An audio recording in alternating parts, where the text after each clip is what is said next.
Students, whatever homework is given to you, you have to submit it on the very next day between 8 am to 1 pm to the given WhatsApp number, and it is compulsory to submit your homework as your attendance will be marked on the basis of your submission. नमस्कार विद्यार्थी मित्रों, आज हम लोग standard 10th subject Hindi poem number 9 जो है उसको हम आज पढ़ेंगे, उसका भावार्थ करेंगे। काव्य का जो शीर्षक है कुत्ते की सीख। हर जो जानवर है कोई ना कोई हमें सीख देता है, हमें ज्ञान देता है। कुत्ते की सीख जो काव्य है, इसके रचनाकार हैं रामधारी सिंह जी दिनकर। इनका जन्म सन 1908 एवं निधन सन 1974 ईस्वी में हुआ था। रामधारी सिंह दिनकर जी का जन्म बिहार के मुंगेर जिले के सिमरिया नामक गांव में हुआ था। शिक्षा जगत में आप आचार्य, उप निर्देशक, कॉलेज के विभाग के अध्यक्ष, विश्वविद्यालय के कुलपति तक की यात्रा सफलता के साथ आपने की है। आप राज्यसभा के सदस्य भी रहे हैं। इनकी कविताएं राष्ट्र प्रेम, मानव प्रेम की परिचायक हैं।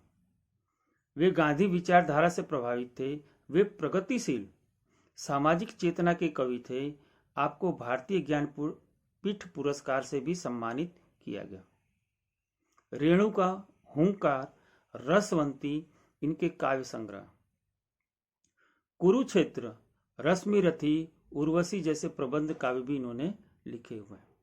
अर्धनारीश्वर, मिट्टी की ओर तथा रेती के फूल इनके चिंतनात्मक निबंध हैं। संस्कृत के 4 अध्याय इनकी प्रमुख गद्य रचना है। प्रस्तुत काव्य बच्चों के लिए लिखा गया है। कुत्ता और खरहे। खरहे का अर्थ होता है खरगोश, जंगली खरगोश की कहानी को काव्य के रूप में इसमें प्रस्तुत किया गया है। वे इस कथा में यह बताना चाहते हैं कि छोटा या बड़ा, ताकतवर या कमजोर जब अपने प्राणों पर आ जाते हैं तब उनमें विशेष शक्ति का संचार हो जाता है। किसी भी कार्य को करने के लिए अगर मनुष्य जो है या जानवर है, प्राणी है, कोई भी, अगर वो प्रयत्न करता है तो उसमें विशेष शक्ति का संचार होता है, और ईश्वर ने ऐसी शक्ति हम सभी को दी है।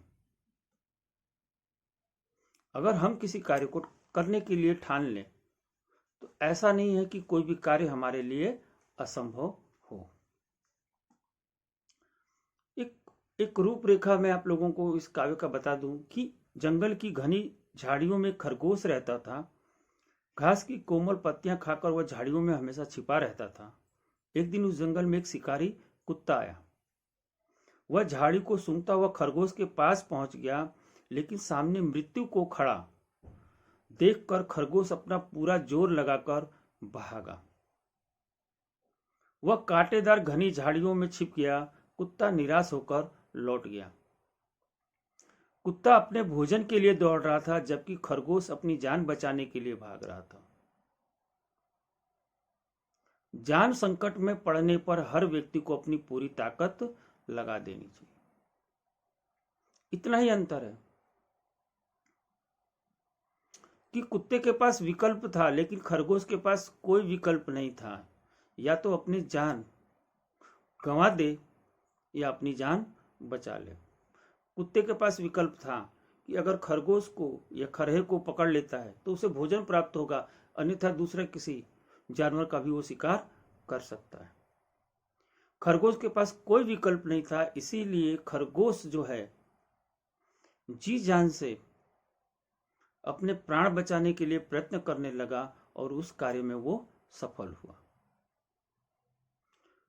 तो ज्यादा समय लेते नहीं हुए हम काव्य की पंक्तियों को शुरू कर देते हैं। वन में एक घनी झुरमुट थी, जिसके भीतर जाकर खरहा एक रहा करता था सबकी आंख बचाकर। एक वन में एक स्थल पर पास पास घनी झाड़ियां थी। इसके अंदर एक खरगोश छिपकर रहा करता था ताकि वह किसी की नजर में न आए। फुदक फुदक कर फुनगियां घास की चुन चुन कर खाता था। देख दूर से लोगों को झुरमुट में छिप जाता था। झुरमुट घनी झाड़ियां जो होती, वह खरगोश जो है फुदक फुदक कर घास की कोमल पत्तियों को चुन चुन कर खाता था और लोगों को दूर से ही देखकर वह घनी झाड़ियों के बीच छिप जाता था। एक रोज आया उस वन में कुत्ता एक शिकारी, लगा छानने सूंघ सूंघ कर वन की झाड़ी झाड़ी। एक दिन की बात है, एक दिन अचानक उस वन में एक शिकारी कुत्ता आ गया। वह जंगल के छोटे मोटे जानवरों को खाने के लिए वहां की एक एक झाड़ी जो है उसको सूंघ कर उसमें से खोजने लगा, छानने लगा, देखने लगा। आखिर वह झुरमुट भी आई जो खरहे का घर थी, मगर खैर उस बेचारे की लंबी अभी उम्र थी। कुत्ता अंत में उस झाड़ी के पास भी पहुंचा जिसमें यह खरगोश या खरहा रहा करता था, लेकिन कुशल ये हुआ, गनीमत ये हुई कि बेचारे खरगोश की उम्र अभी लंबी थी। लंबी क्यों थी तो आगे हमें कारण मिलेगा। कुत्ते की जो लगी सांस, खरहा सोते से जागा, देख पीठ पर खड़ा काल को जान लिए वह भागा। कुत्ते की सांस का स्वर सुनकर खरगोश जो है सोते से जाग गया और उसने देखा कि उसके सामने उसका काल है, मृत्यु है। मृत्यु के रूप में कुत्ता खड़ा है। वह झटपट तेजी से वहां से भाग निकला। झपटा पंजा तान मगर खरहे को पकड़ न पाकर पीछे पीछे दौड़ पड़ा कुत्ता भी जोर लगाकर।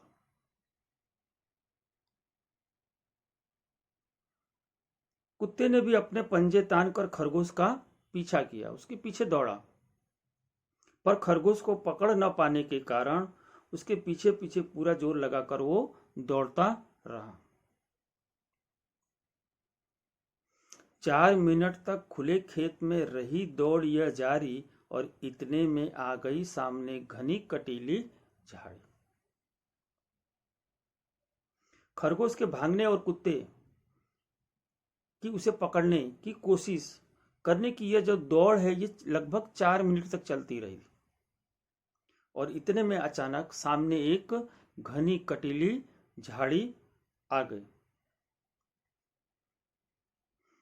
आगे भरकर एक छलांग गया छिप खरहा बीहड़ वन में, इधर उधर कुछ सूंघ फिर कुत्ता निराश हो मन में। तब तक खरगोश ने एक लंबी छलांग लगाई और वह उस घनी कटीली झाड़ियों के बीच जाकर छिप गया। कुत्ते ने इधर उधर सूंघा और अंत में निराश हो गया और वहां से लौट गया। एक लोमड़ी देख रही थी यह सब खड़ी किनारे, कुत्ते से बोली मामा तुम हो खरहे से हारे। एक लोमड़ी जो थी दूर सुदूर से इस घटना को देख रही थी, वह कुत्ते से बोली कुत्ते मामा तुम खरगोश से हार गए, तुम एक छोटे से प्राणी से हार गए।